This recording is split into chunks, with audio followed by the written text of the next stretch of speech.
Rocks বসেছিল এক সোনালি চেয়ারে। হঠাৎ চাকা ঘুরতে শুরু করে, আর মুহূর্তেই সোনালি সুতোয় জড়িয়ে পড়ে তার শরীর। সে বুঝতে পারল কিছু একটা ভয়ঙ্কর ঘটছে।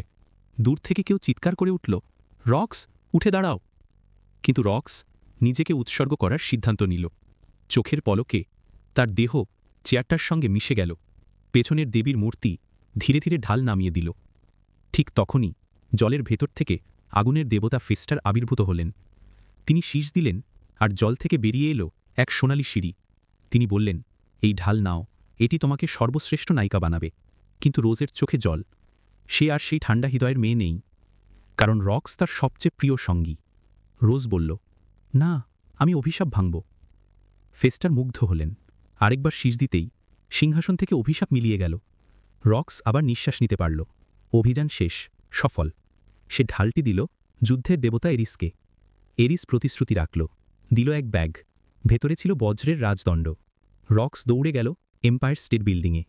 লিফটে উঠে সোজা পৌঁছে গেল অলিম্পাসে। জিউসের সামনে গিয়ে দুহাতে রাজদণ্ডটা এগিয়ে দিল।